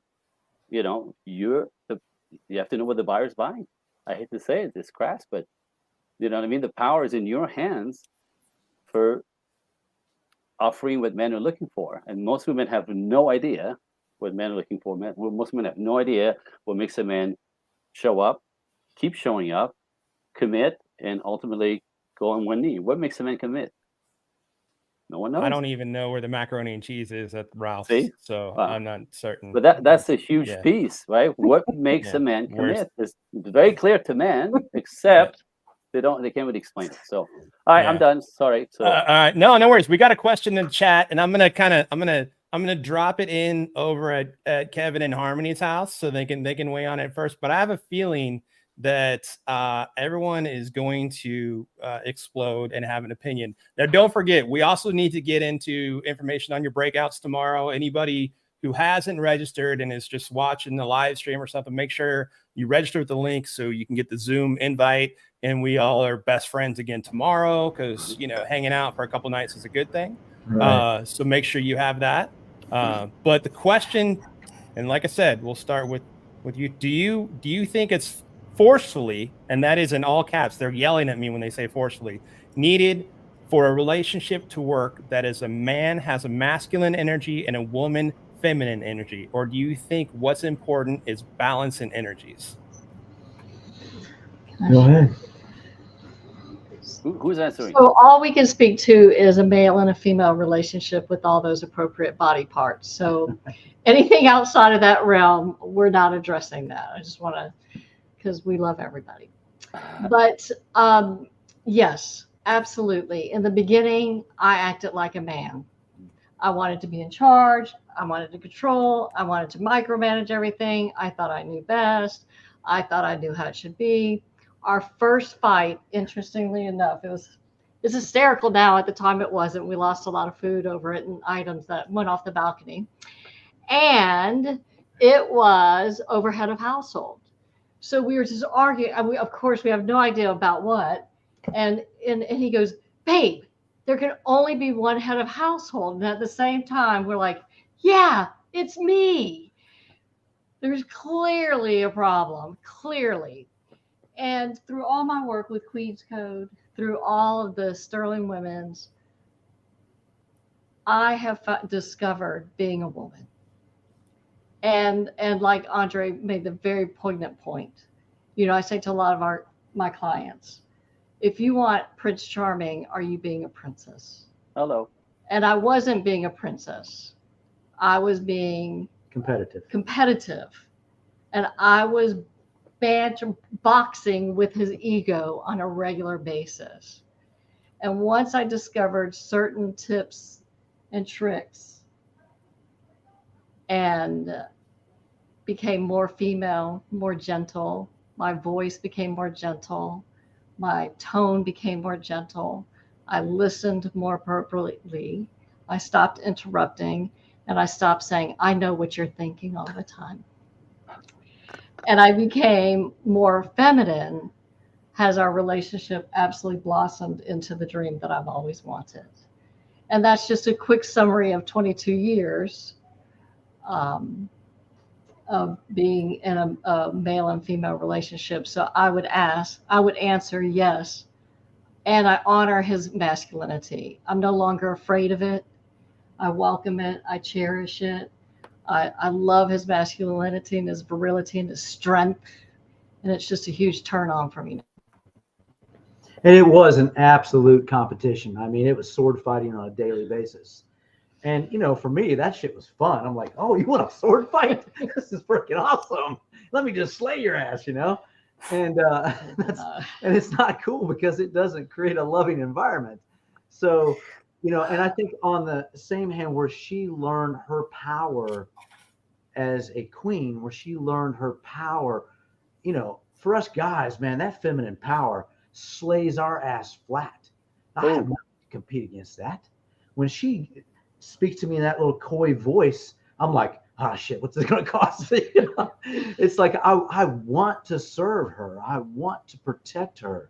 So in my perspective, in our perspective of this relationship, it is that we have our roles, we have our lanes, and she knows how to communicate with me. She knows how to make me go slay dragons. And it's not make me, I want to go slay dragons for her. I want to honor her and treat her like the queen that she is in my life.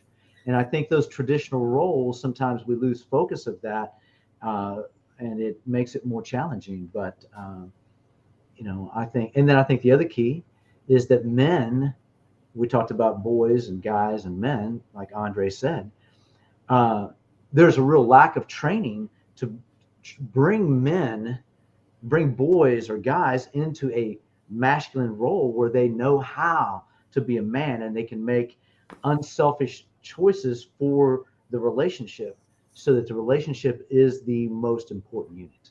Fact. Drop the mic. Beautiful. Awesome. Anyone? All right. I could pick it back if you want, but you lead. It's cool. We'll roll in. Because I'll tell you what. I'll probably ask this one, and I bet everyone will have an opinion. So we'll probably have it just go around. Y'all can fight over it then. It'd be like Game of Thrones or vote you off the island, however we want to do it. Battle of the North. You lead. And then after that, we can talk about what your breakouts are going to be like tomorrow. So cool. We'll just go with, what can I do to become more sexual for my partner? And I'm sure everybody's got an opinion on that one. Who wants to take it away? Well, I'll start with, you got to become more sexual for you first, right? It starts with you, kind of like Shell was saying earlier. That's exactly what I was going to say. Mm-hmm. Yeah. When you get in touch with your own sexuality, you automatically will be more sexual for your partner. Mm-hmm. That's how it works. And so the question is, what are the barriers inside you that are preventing you from being more in touch with your own sexuality? What is there some trauma there? A lot of women have that. There's a fair amount of men who have that too. Is there fear of being vulnerable, fear of being open? Are there body image issues that preoccupy you? Aging, is there hormonal issues going on that might be better served from some hormone replacement therapy, which I know we got a lot of questions on, and none of us are doctors here, but these are all issues that you need to really, I think, figure out for yourself in order to become sort of quote unquote more sexual for your partner. It's become more sexual for you and figure out what are the barriers inside of you preventing you from feeling sexy, from feeling sensual, from wanting to have that kind of physical intimacy with another person, with your partner. I have a comment. Go for it. Okay. Yes. So yes, to that end, Allison,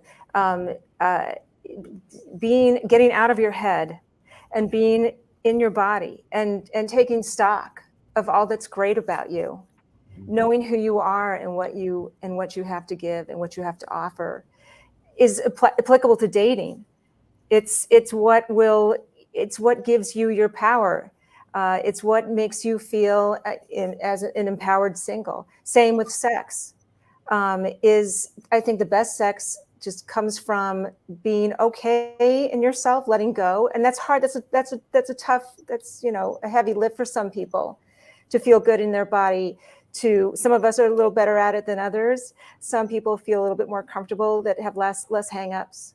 But I think with practice and with breathing, letting go, being mindful, as it pertains to dating as well, not losing yourself, feeling like, okay, I got this. I'm going to let go. I'm going to practice surrendering. I'm going to just release and see where this goes.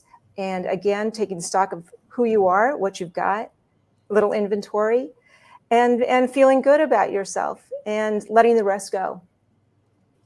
I just want to throw out there too, if you're about to have sex or having sex, they're obviously there and wanting to be there with you. So just like you're saying, let go and enjoy it, and don't purposely be quiet or worry or stuff, just whatever you're feeling, let it out. And they appreciate that because they wanted to be there and they're there with you. So I want to add Carrie's comment real quick to all of this. She says, overcoming insecurities and traumas, especially abandonment issues. So it's very, very important to be in the current, to be in the moment, not to, again, be in your head, as previously said, but staying in the moment. We have to work so much on ourselves to just be able to get there. And one of those things is, I mean, how many of us have starter husbands?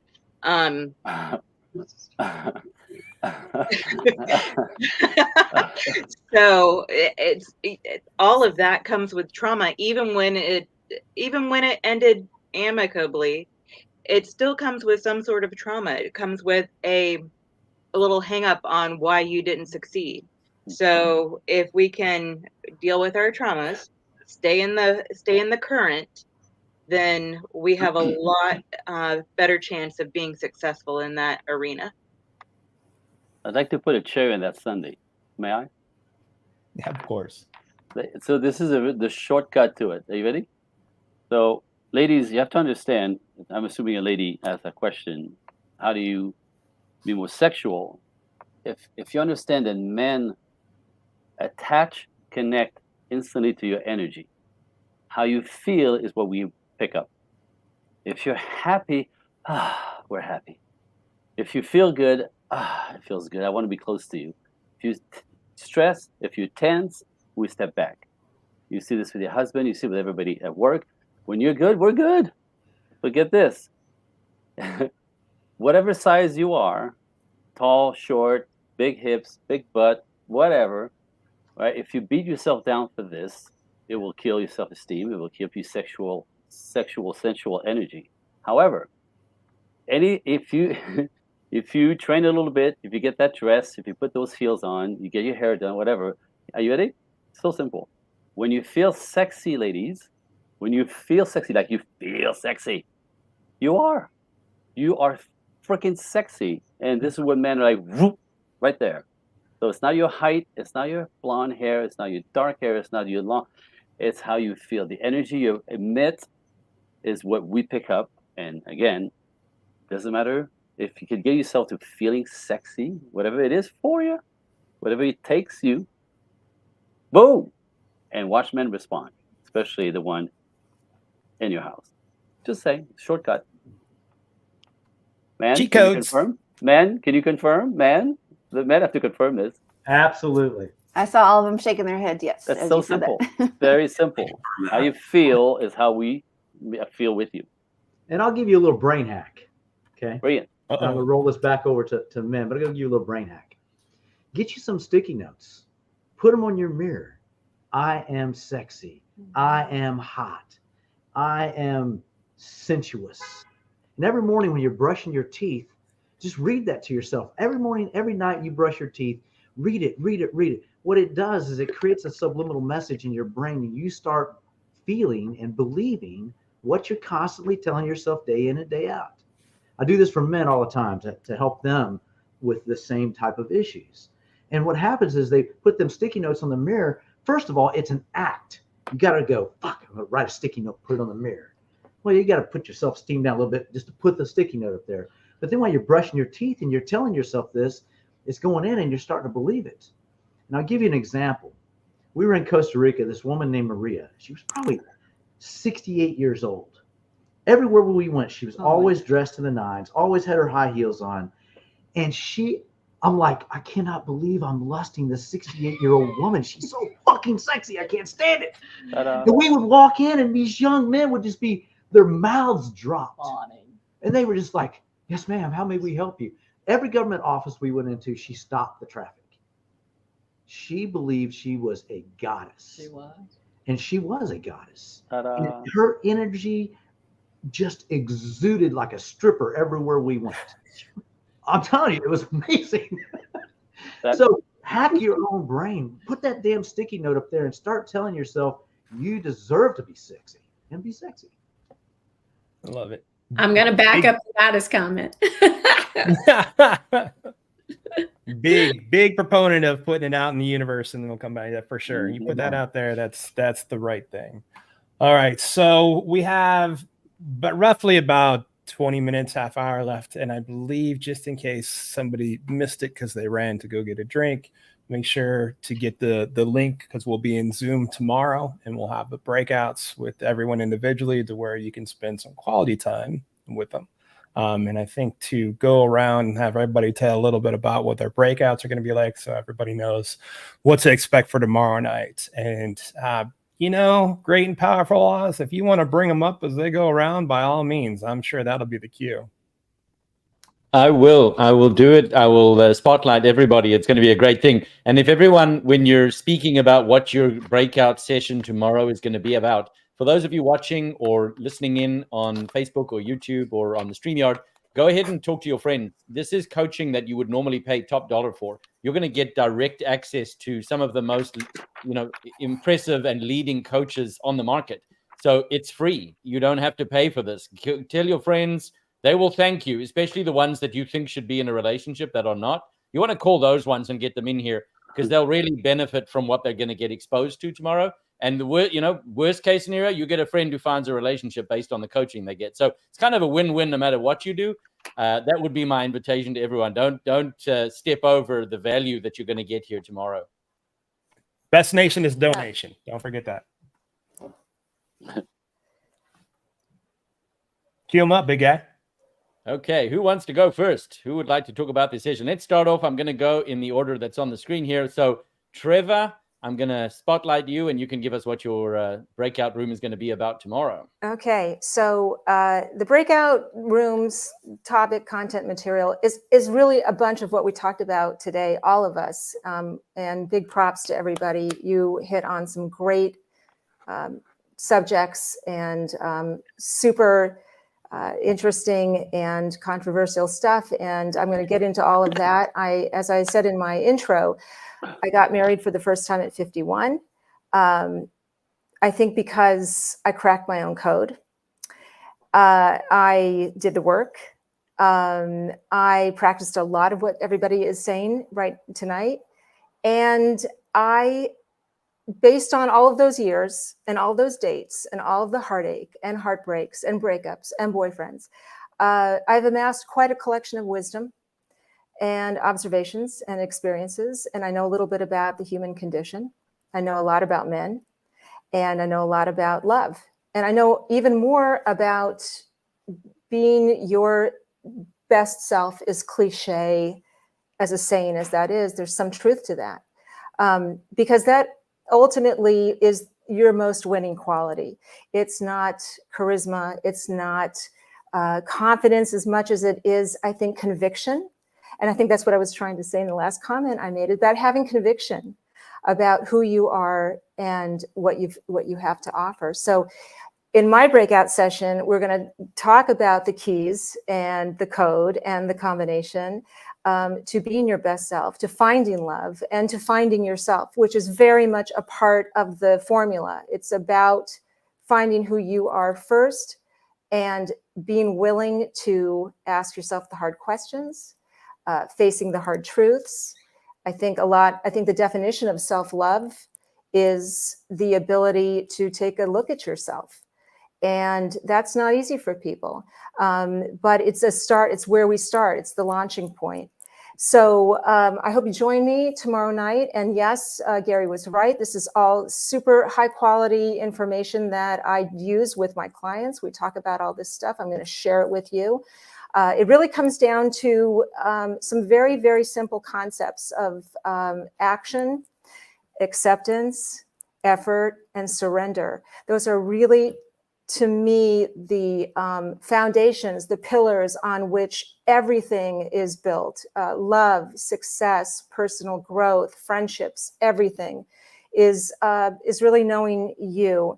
And through various, like I said, boyfriends and relationships, a lot of trial and error, a lot of hit and misses, a lot of non-starters, I kind of figured it out. And it was only once I should also mention the power of quitting, which I'm going to also go into tomorrow, which is sort of antithetical to everything I am as a self-improvement person.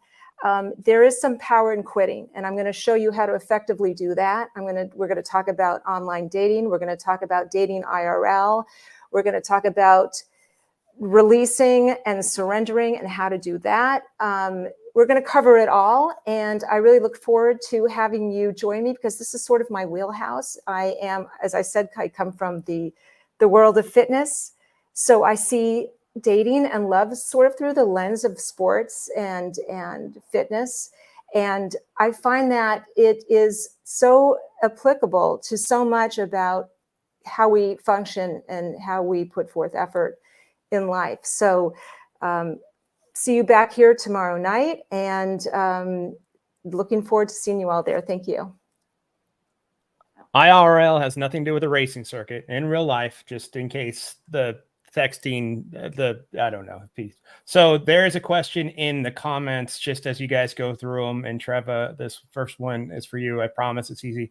Someone's just asking if the panel could mention where each person is based, region, state, just general area. So since you just finished, Trev, I want you to start. Okay. I am Beverly Hills based.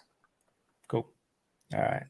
I am wherever people see me, Midwest, Southern California, wherever. All right. Who do you want to go next there? Great and powerful one.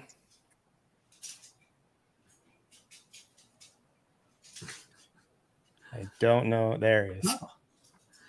Hey guys. All right. So I'm excited. By the way, great panel tonight. Thank you guys. Everyone has so much wisdom, and I'm learning so much even still. I mean, like I said, if you're not learning, you're not growing, right? So for me tomorrow, I'm going to be discussing my topic is called Stay in Your Dating Lane, about compatibility, about all of you out here, even all the questions that were asked, they're all similar based around dating, relationships, and sex. So, but everyone needs to find out, first of all, what I'm going to teach you what type of dater you are. That's first and foremost, and teach you how to take time to find that person who's compatible for you, that shares same like interests and goals as yourself. That's always the goal, but also to narrow down your checklist, learn how to take a moment for yourself, learn how to love yourself, learn how to first and foremost have fun when you're out on these dates. Like they said, dating should be fun. It shouldn't be a daunting task. It shouldn't be about you with all these check marks and just, sitting in front of someone and just kind of sizing that person up. It's just have a conversation, just be able to be in the moment, be present, and just enjoy the time that you're out on this date, because some people might not even have that date again for another month, another year, whatever it may be, but enjoy the moment and always allow yourself to be open to all sorts of possibilities. Just allow yourself to be open to meeting new people. Yes, this person might not be exactly who you're looking for, but you would never know that, because now you put up this wall, you put up this image of who you think you might want, but that person might not even be that. So just be able to be on the lookout for that. So that's what we'll be discussing tomorrow. And also I'll be adding a little bit more tidbits about compatibility, about your inner frequency, and some other things like that as well. So I'm looking forward to having you guys check out my breakout room as well. And we'll go from there. But like I said, there's going to be something for everyone of all ages, and that should be a lot of fun because I'm snarky and I'm pretty hilarious when it gets down to it. So. Oh, and I'm in Los Angeles. Oh, cool. Snarky. I don't know, man. Good dude, a little snarky. I don't know. It's always a good time. That's just a little bit. Just a little bit. Always a good time. Adds to the fun environment that you create, my man. All right, Oz, who's next? Okay, with that, we're going to go on to Shell Cunningham. Go ahead, Shell. Hey guys, I'm on the East Coast, currently in North Carolina, but as I am married to a Marine, we tend to be everywhere. But I did go to USF in Tampa, Florida. So I will call myself a tampon.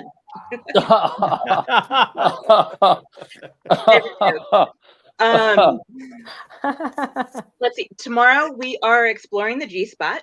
We are understanding how the clitoris works as an organ, and the way that it starts the prongs like this, and then it spreads out like this, and it helps your G-spot. And then we will go into a little bit of squirting. So I'm in the first round. We have 2 rounds of breakout rooms. I'm in the first round if you guys want to join me then. Awesome. I like it. Sounds like a lot of fun. I think I'm gonna that's great. How you doing? Cool. So next, we just got a couple more before we get the wrap up going. Oz. Okay, let's go straight on to Kevin and Harmony. Hold on, say that again. I just want to take all these breakout rooms. We have an awesome panel. Yes. So we're just basically going to talk about our life and just share our stories, In-house dating. in-house dating, our transformation, be a little bit more intimate, a little bit more sexy, but really apply our learnings and our transformation of being traditional and practical, and how these practical and traditional tools that we've learned from Queen's Code, Sterling, and how they've just made our lives more adventurous, more fun, more joyful. And we're going to talk about how to keep it hot in the house. Yes. You know, I mean, how to date your wife. So often we get married and then we forget about, oh shit, you know, I'm forgetting to date my wife. You know, a couple of days ago, I unrolled the toilet paper and I put a love note in the toilet paper and I rolled it back up, you know, and so that when she pulls the toilet paper out, she's like, there's a love note right there, you know, just things that it takes to keep it enjoyable and fun and flirty, you know, and to treat her like your girlfriend and make her feel sexy and fun. And we'll probably talk about some sexy stuff too. And I'm going to probably let you guys know about some really cool freaking sexual techniques that I've perfected over the years. And we're going to talk about it, you know, educating yourself as a man to be the warrior as a lover, you know, and to kick ass and take names between the sheets. Oh, I mean, I'm gonna be in everybody's breakout room, but I'm not gonna get that one. I'm be like the lost kid. They're like, there's the homeless kid walking the halls, going to all the rooms. And I'll be. By the way, if you can't find me in my own breakout room, I'm going to Kevin Harmony's. I've got like my iPad's going to join one room, my cell phone's going to be in another one, my laptop's going to be in a third breakout room. I'm going to be everywhere. It's good. Everyone knows who that is the registers. cheat code. We can send out, if you register, we can send out the recordings so you can There you go go. back and rewatch, right? So don't forget to register. If you have not registered, please go ahead and go to the Eventbrite. The links are all in the Facebook groups you joined. You obviously got here. So wherever you register for this, you're going to get an email with a Zoom link for tomorrow night. It's not going to be on StreamYard. It'll be on Zoom. And with that, we can move on to our next speaker and coach, which is Sabrina Lavista. Awesome. Thank you, Gary. So, wow, what an extraordinary panel. I mean, my cat over here is asleep, but I don't think anyone out there is asleep because that was pretty hot. So tomorrow, my session is called The 5 Things You Must Know Before You Commit to Someone. And what I mean by that is when you say I do to getting engaged, getting into a long-term committed relationship, maybe that looks like moving in with someone. So that's what I mean by commitment, right? And so what I want to say about that is before I met Gary, before I met my husband, I accepted all bunch of bad behavior from men. Breadcrumbing, ghosting, love bombing, you name it. I accepted all of this bad behavior because I didn't really understand what healthy, committed love looked like until I met him and until I created, well, the relationship that we have now. But one of the essential truths that I discovered was I have to be willing to walk away when commitment is not on the table. And so when I learned that, my whole relationship to dating and being in relationship with men completely transformed. So what I'm going to teach tomorrow and share in this masterclass is pretty much like essential knowledge that everyone should have and that we don't have because there's no dating school. So, you know, we're going to have dating school tomorrow. So we're going to talk about the things you need to know before you commit to someone. We're going to work your discernment muscle so that you know if someone is actually compatible with you and if they're willing to commit to you and it actually works for you to commit to them.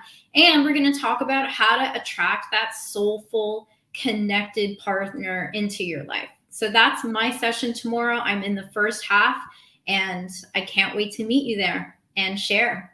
And we're going to be doing exercises as well. So bring a pen and paper because you'll be able to use this after the session is over.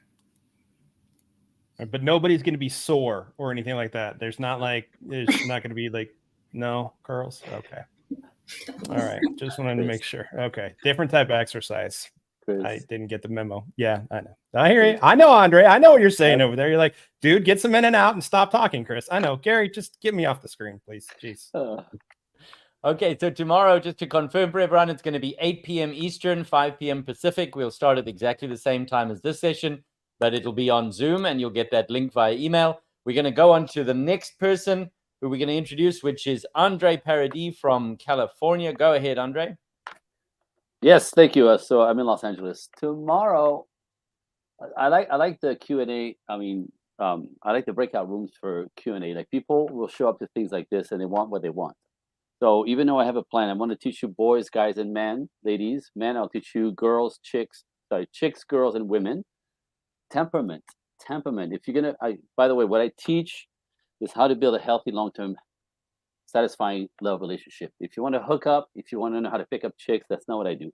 I teach how to build something long-term. So you have to know your audience. You have to know who's in front of you. You have to recognize the type, the temperament that wants to line up with your future life. Compatibility. You want to find somebody who wants the same future that you want. So within that, I'm going to teach what I call the 3 C's. 3 C's are these are the 3 must-have for a relationship to go long-term. 3 C's: chemistry, compatibility, and it's trickier than you think it is, and then communication. If you don't know how to negotiate your wants and needs respectfully as a man, as a woman in the relationship, communication destroys a relationship. Lack of communication destroys a relationship. Lack of chemistry won't last long-term. If you're not compatible long-term, same direction, same goal, same idea of a lifestyle, whether it's married or just together, children, no children, whatever that is, requires a lot of investigation. And without, like I said, one of them, the 3 missing, you will fail. These are important things to know. The rest of it is Q&A. Like I said, whatever the audience is looking for in the realm of building relationship. The way I put it is I have the owner's manual. Ladies, I have the men's owner's manual. Things that men can explain to you with what they want, how they want to date, what they're looking for, what makes them commit. You don't know and they can't explain it. I can. Same with the men. Men, the women, what do they want? What do they want? They need so little. They're so needy. Like what? I have a piece of the owner's manual. So come and get some of that stuff and ask whatever you need to ask on top of what I'm going to teach. Ta-da! Money. Thank you. I like it. Good stuff, bud. That's a good one too. Gosh, me and Gary be walking the halls. We really are. I know. Okay, we're going to go on to the next person who is tapping into the main line of transformation. So, Allison, go ahead. We're going to round out with you. All right. Well, tomorrow night, I'm going to be talking about the concept of new naked, which means starting over again with a sexual relationship after a long time, maybe with the same partner or being out of the game. Coming out of divorce, it's one of the things that I think is intimidating to women the most, is having to get intimate again with someone new. Your body might look an awful lot different than it did the last time you were single and dating than it does now. And it can really cause a lot of fear and anxiety for women. So we're going to be talking about some keys to working with that, to getting over that. I am going to be doing some EFT tapping, of course. So anyone who comes will actually get a demonstration of exactly what it is, how it works, and you will get to feel how it works. If you have any shyness, any struggles around putting yourself out there again in the dating pool after divorce, we're going to tap on those reservations and those hesitations that you have, and you will see they will clear very quickly before the end of our session tomorrow. Okay, fantastic. So to reiterate, there's going to be 2 breakout sessions separately. Half of the coaches will be in the first session, and you'll be able to pick your breakout room. And then in the second session, the other half of the coaches. And as an added bonus, If there's something that you want to ask, what we'll do is the coaches that are not in breakout rooms during each session will stay in the main room. So you can ask Tamara, Chris, I'll even be there. If you want an uninformed opinion, I'll be there. And so you can ask whatever question you want, and we'll be in the Ask Me Anything room, or you'll pick one of the coaches and you can hear from what they've shared. It's going to be an awesome night. I'm going to join on multiple devices to get all of the inside track. Anybody else have anything they want to share before we wrap up for tonight, or I'll hand back to Chris? Oh, you know what? I forgot. I'm from Chicago. And did everybody say where they were from? Because we have like an international bunch. Thanks. I forgot to say where I'm from. We're I'm from the from Rolling Toronto. Hills of Georgia. Okay, so we had Georgia. Toronto and Georgia. I just wanted to say, you can also hear everyone on the podcast, my podcast, Straight from the Source's Mouth. Frank talk about sex and dating. Each one of them has their own episode. A couple have 2 episodes. So if you also want to hear more before the breakout room, you can also listen there as well. What's the podcast name again? You said it really fast. Really fast. Straight from the Source's Mouth. Hey. Colon, Frank talk about sex and dating. That's why we're in the Frank Talk Summit. Love it. Thank you, Tamara. Everybody's episode, like I spent some time listening to everybody's episode. I mean, you're getting all the great stuff here, and it's just a little bit more insightful and spending a little bit more one-on-one, which you get tomorrow in the breakout rooms. I think that there's some big takeaways that hopefully everybody got from today. Some awesome activity in the comment section too. Thank you for all the questions that were in the comments. Hopefully tomorrow is pretty much some of the same, where there'll be a lot of interaction of what we just had. One-on-one, we'll have some, I mean, it'll be a good time for sure. I'm sure Andre and I will have the fun back and forth too. But yeah, 8 p.m. to 10 p.m. Eastern tomorrow. Like Gary said, there is 4 sessions in each segment, and there'll be an open forum discussion where we'll be in. Gary says he'll be there, but we know he'll be in each one of the rooms. Harmony and Kevin, he'll be hanging out with you guys. Like, I don't know if you know this or not, but you guys got a new bestie, like 15 new besties, to be honest with you. But Gary's definitely the one. That's kind of the wrap up that I think that I have. Gary, is there something I'm missing, which I'm sure that there is? So I just want to end off with an acknowledgement. You know, everybody who's dialing in, thank you for taking the time to spend it with us. You had a million other things you could probably do, and we appreciate you spending the time with us. And then to the coaches, we definitely know you've got a lot of other things that you could be doing with this time, and all of the preparation and making sure we were available and clearing schedules and what have you. So a huge acknowledgement. Thank you for doing this. And, you know, a lot of the topics covered here just don't get discussed. We just don't teach them. We don't talk about them. We just kind of, you're born, you go to school, you hope you meet someone, and best of luck to you all, and keep in touch, you know. It's never really discussed or talked about. So we end up banging into the walls. We bump around a lot. We're unhappy. And this sharing that's happening here is really generous. It's what makes things work, whether it's from dating to how to make a relationship last and work, to how to get into the areas of sex that excite you or that you want to keep your relationship exciting with. All of these are things that are not shared. So I'm so pleased to be able to interact with you, and I'm so grateful that you chose to spend the time with us. We're super excited about tomorrow.